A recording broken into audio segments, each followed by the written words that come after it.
ஓம் சாய்ராம்.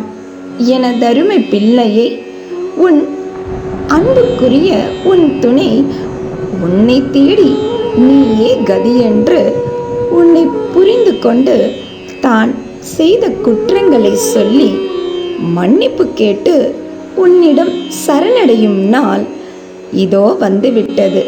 உனக்கு என் மீது ஆழமான நம்பிக்கை இருந்தால் அது இன்றே கூட நடக்கலாம். உன்னுடைய அத்தனை துன்பங்களுக்கும் முற்றுப்புள்ளி வைத்திட இதோ நான் புறப்பட்டு விட்டேன். இனியும் உன் கர்ம வினைகளால் நீ தனியாக அழுவதை பார்த்து என்னால் சகித்து கொள்ள முடியவில்லை. மனம் திருந்தி வந்தவரை நோகடிக்கும்படி பழைய கசப்பான அனுபவங்களை சொல்லி மேலும் புண்படுத்த வேண்டாம். இந்த உலகில் யாரும் யாரையும் புண்படுத்தும் அதிகாரம் இல்லை.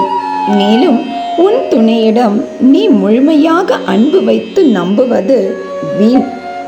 நீ நம்பும் அளவிற்கு நம்பிக்கைக்குரியவர்களாக யாரும் உன்னிடம் இருக்க மாட்டார்கள். மேலும் உன்னுடன் உன் இறுதி காலம் வரை நீ கூப்பிட்ட குரலுக்கு ஓடோடி வரப்போவது நான் ஒருவன் மட்டுமே என்பதை புரிந்து கொள். என் துணையை நம்ப வேண்டாம் என்று சொல்கிறீர்கள் அப்பா, பின் ஏன் அப்பா வரவழைக்கிறீர்கள் என்று தானே கேட்கிறாய். அவர் தான் துரோகம் செய்தது என் சாய் பிள்ளைக்கு என்பதனை உணர வேண்டும். அவர் கண்முன் உன் கை ஓங்க உயர்த்தி வாழ வைப்பேனே தவிர உன்னை கீழே தள்ளி அவரிடம் கையேந்து விட மாட்டேன். நீ என் பிள்ளை. உனக்கு உழைப்பின் ரகசியத்தை புரிய வைத்து இப்பொழுது நீ செய்து கொண்டிருக்கும் வேளையில் மேன்மேலும் உழைத்து முன்னேற பல வழிகளையும் காட்டுவேன்.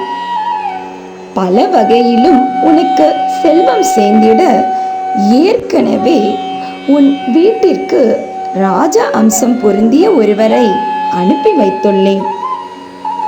உனக்கு துரோகம் செய்தவர் கண் பார்க்க உன்னை கோபுரத்தின் உச்சியில் அமர வைப்பேன். உன்னை ஏளனமாக பார்த்தவர் முன்னிலையில் உன்னை சந்தோஷமாக வாழ வைப்பேன். இந்த பந்தம் நீங்கள் இருவருமே ஏற்படுத்தி கொண்ட பந்தம் அன்று. இது கடவுளால் தீர்மானிக்கப்பட்டது. இனி ஒருபோதும் பிரிவு என்பது உங்களிடம் இருக்காது. இதுவரை உன் வாழ்வில் நடந்த அற்புதங்கள் உனக்கு நம்பிக்கை ஏற்படுத்த நான் செய்த சிறு லீலைகள். இனிதான் என் ஆட்டமே களை கட்டப் போகிறது. இனி என் ஆசீர்வாதங்களை உணர ஆரம்பிப்பாய்.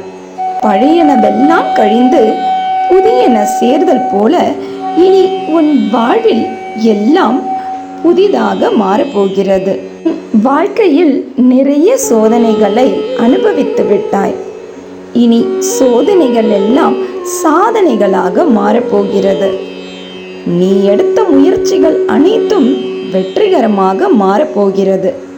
உன் சாய் உன்னுள்ளேயே இருக்கிறேன் என்பதை ஆழமாக புரிந்து கொள்ளப் போகிறாய். இனி எல்லாம் ஜெயம்தான். இன்றும் என்றும் என்றென்றும் உன் சாயப்பா உன்னருகில். வாழ்க வையகம், வாழ்க வளமுடன். ஜெய் சாய்ராம்.